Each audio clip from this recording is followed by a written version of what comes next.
What's up, everybody? Welcome back to the channel. Today we are at our Dutchess yard, and behind me here we have all of our spare salt spreaders, but we have this one auger that has this motor on it, which should bolt up to the truck that we need to replace the motor on.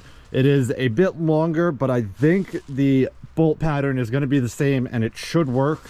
These are the only augers that we have. We don't have any actual spreaders with the auger on it. We only have the slide-in augers, so our only option is to take this. We have two more of these up by our garage, but we're gonna pull this one off, bring it with us. Hopefully it works. If not, we'll have to get one of the motors that it actually is and then go from there. But let us get this off and then we will head to our Orange County yard.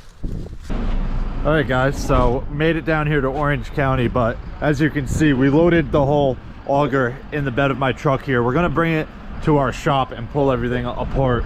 Rodrigo pulled this one off of this truck here, but we need to bring this to our shop too and heat this up and try and get that to slide off. So we're not even gonna be able to put it on here right now, but we got it apart. We can bring everything down to our main shop and work on it there. But we have our loaders warming up here.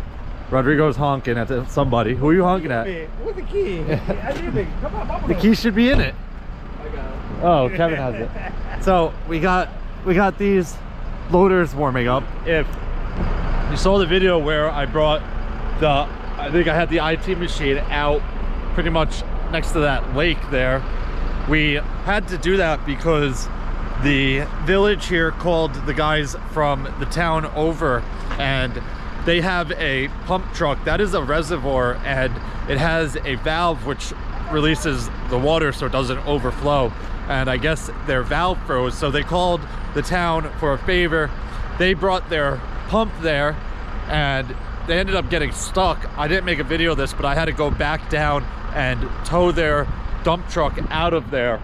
But Rodrigo went there today to carry their pump out because it was down there without a truck now, and it started sinking in all the mud. It's been warm here, all the snow melted, we got a ton of rain, and he was worried about getting the loaders stuck. So we have both loaders warming up. We're gonna hop in them, head over there. Hopefully we can get out without getting one or both of these loaders stuck. But let's hop in, make it over there and see what we got going on.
Let's go.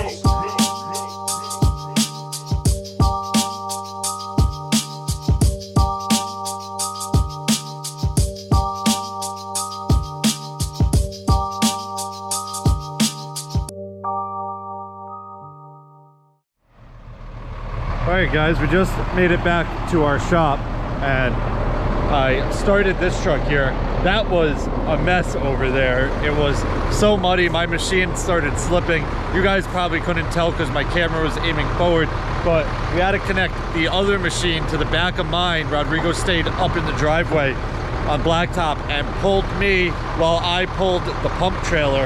And I know it was a time lapse, but that took probably a half hour, 45 minutes. We made it, but we made a mess. But thankfully, we're out of there, and that guy can deal with it now. But we started this truck. We're gonna try and use the pistons to straighten this plow up and get it lined up with the hole and get the big pin in it at least. We're not worrying about getting the little bolt out right now. We just want to see if we can get this straightened up and back in that pocket. If we can't get it with the pistons and the truck power, we'll grab a loader and use a chain.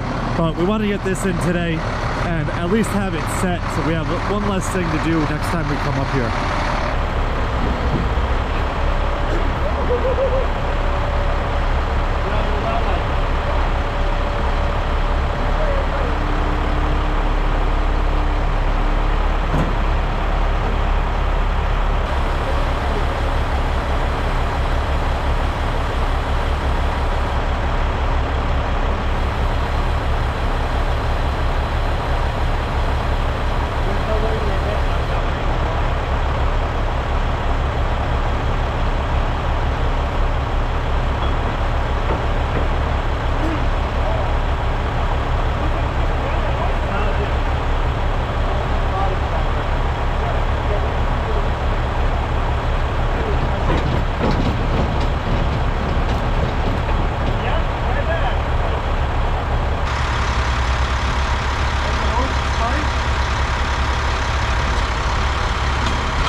Alright guys, so we're down here at our main shop now. We have this slide-in auger out of my truck. Rodrigo pulled the motor off of it, and this one came off pretty easy. It's basically brand new, so it was a smooth process there. But the other one we had to heat up and hit it with that pin and that mallet there to get it to slide out. But one issue we ran into after the fact is the holes here for the shaft are two different sizes. I don't know how well the camera's picking that up, but this one, which is off of this slide-in auger, you can see is much bigger. And so we needed to pull another piece off, but also you can see this is raised up a little bit where this one is recessed. So basically what that's going to do is create a space right here, which we're going to fill with washers rather than grinding this down to get it flush. So that will eliminate the gap there, and we'll just need a little bit of a longer bolt for each of those holes. But Rodrigo's swapping the hoses right now, and then this can go back up and be put on that truck. We also got these new spill guards delivered today from, I believe they came from Smith Spreaders. Let's see, did they come from Smith? I'd have to look at that, but I think they came from Smith Spreaders. So one of these is for the red 4300, and the other one is for Rodrigo's truck here. You can see this one doesn't have one on it, but it is pretty much ready to go. These two hooks got grinded off, so the new one can go on here, get welded on. We are going to test fit it later just to make sure it fits, and then that'll be pretty much good to go. Then we have to get the other one up to our Orange County yard one day and have our welder go there and weld it for us, so that one will be complete too. We did put a temporary spill guard on that truck, you might remember that, so we'll have to take that one off. It's only, I think, 3 bolts on it, so it should come off pretty easy, and then we can install the new one on there. All right, so we got this motor all put together. We got the hoses on, we got the plate on. This just slides on and off though, so let me get these hoses out of the way real quick. This just slides on and off, and it'll get bolted on. We do need to get longer bolts still, but we're going to bring this up with us, and tomorrow we are going there, so we will try and install it with the bolts that are there, but we're pretty sure that they're going to be a little bit too long. We just need to grab some washers and bring them with us. But we opened these up, and unfortunately they were made the wrong size. They are supposed to be 72 1/4 from right here across to the other side, and they made them 76 and a quarter. So we looked at the email that we sent them, and we did send them 72 and a quarter, and unfortunately when it went out to their shop, somehow it got made incorrect. So we spoke to them. They are going to make us the new ones and ship them down to us. We're just going to have to wait until they get here. So that is getting pushed back, hopefully not too long. We do want to get those on. They do help quite a bit with loading your salt, especially when you're in the middle of the storm, in the middle of the night, and you're kind of rushing to get salt loaded, and you're not paying as much attention as you really should. Sometimes you spill a little bit in the front, but we always try to let the extra fall off the back pretty much on top of your spinner. That way you're not making a mess on your truck. But that's gonna wrap it up for this one. If you guys have any questions or comments, definitely leave them down below and I'll get back to you as soon as I can. Hope you guys enjoyed it. See you guys next time. Peace.